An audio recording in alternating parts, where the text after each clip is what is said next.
Good morning student. बेटा 10th B SST class, SST में आपका इतिहास पार्ट नंबर 1 चल रहा है आपका।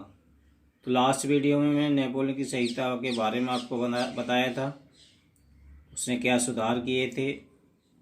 ठीक है, आज हम बात करेंगे यूरोपीय समाज की संरचना। आज का जो आपका टॉपिक है वो है यूरोपीय समाज की संरचना। और कब की संरचना है? 19वीं शताब्दी से पहले की बात करेंगे हम।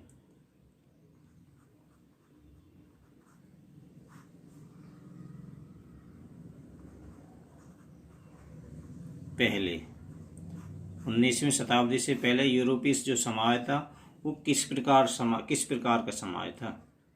19वीं शताब्दी में तो आधे आधे क्रांतियाँ शुरू हो गई थी, नया समाज बन गया था, लेकिन उससे पहले कैसा समाज था उसके बारे में बात करते हैं। उस समय जो समाज था वो 2 भागों में बटा हुआ था, केवल 2 भाग थे। कौन कौन से थे? नंबर 1 उच्च वर्ग, नंबर 2 निम्न वर्ग।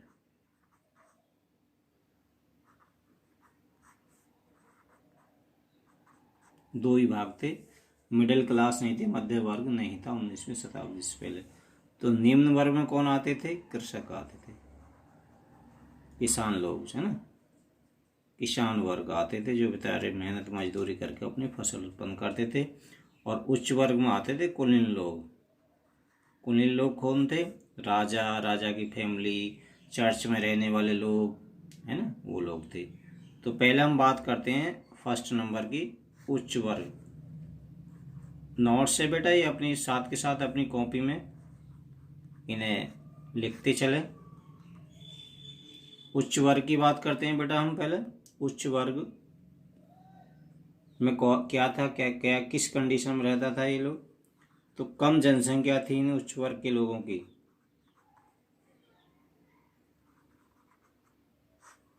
ठीक है।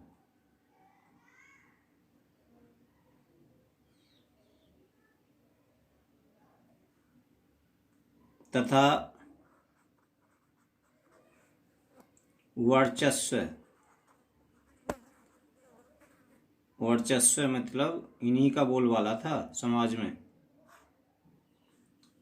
वर्चस्व मतलब है इन्हीं का बोलबाला, जैसे कह देते वैसे होता था समाज में, इन्हीं की चलती थी। वर्चस्व जमाने वाला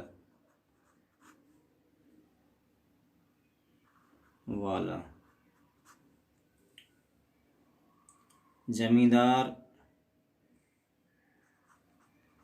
जमींदार थे ये लोग, यानी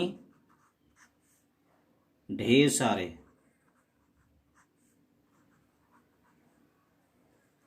सारे खेत,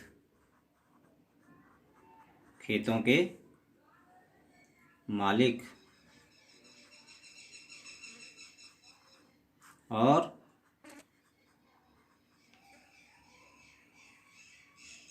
सभी अधिकार प्राप्त थे इन्हें, सभी अधिकार प्राप्त थे। जो भी ये कह दें या कर दें वो इनका अधिकार है, ठीक है।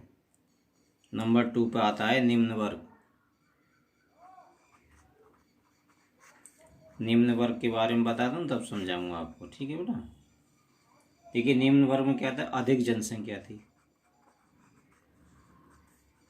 इन लोगों की संख्या अधिक थी इनकी अपेक्षा। जमीनहीन थे, जमीन नहीं थी इनके पास।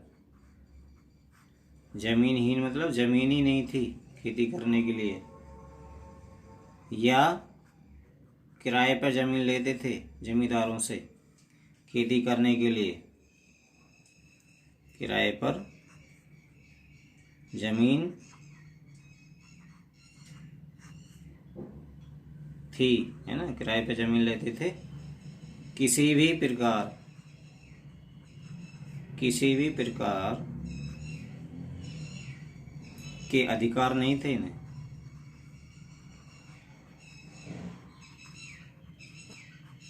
अधिकार नहीं दिए गए थे समाज में, ठीक है, इन लोगों को, निम्न वर्ग को। इस प्रकार इस तरह से जो है यूरोपीय समाज में बहुत असमानता थी। इस प्रकार यूरोपीय समाज में बड़ी ही असमानता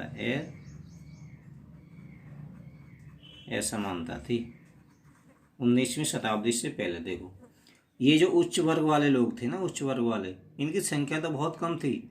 मतलब मान लीजिए देश में अगर 100% जनसंख्या है तो 20% थे ये लोग जनसंख्या में, और ये लोग थे 80%। ठीक है, समझ में आ रहा ना, ये 80% थे, ये 20% थे। लेकिन देश का की 80% प्रॉपर्टी इन 20% के पास थी प्रॉपर्टी, जो धन संपदा था, और इनके पास केवल 20% ही थी। लेकिन संख्या में 80% थे और ये 20% थे। इतना असमान था। इनके पास सारे अधिकार थे, इन्हीं की चलती थी। ढेर सारी जमीनें थी, जमींदार थे, मालिक थे ये लोग, और सारे अधिकार इन्हें प्राप्त थे। जो ये कहते हैं वो होगा गरीबों के साथ, बेचारों के साथ। लेकिन ये निम्न वर्ग जो था दो भागों में विभाजित था उस समय पे, मध्य वर्ग नहीं था 19वीं शताब्दी से पहले। ये अधिक संख्या में थे, जैसे मैंने बताया, मान लीजिए इनकी संख्या 80% थी, लेकिन जो प्रॉपर्टी थी इनके पास केवल 20% थी देश की। जमीनहीन थे या किराए पर जमीन लेते थे, और किसी भी प्रकार का इन्हें कोई अधिकार नहीं था बेचारों को। हमेशा दबे रहते थे, एक गुलामों की तरह काम करते थे ये लोग। इस तरह से की इनकी कंडीशन थी 19वीं शताब्दी से पहले की बात मैं कर रहा हूँ बेटा। ठीक है, ये आज के टॉपिक थे, दो आपको मैंने समझा दिए। अपनी नोटबुक में भी लिखना है इन्हें, ये नोट्स हैं आपके। लास्ट वीडियो मैंने नेपोलियन संहिता के बारे में बताया था आपको, साथ ही साथ जो भी मैं लिखवा रहा हूँ बेटा अपनी नोटबुक में ज़रूर लिखते चलेंगे।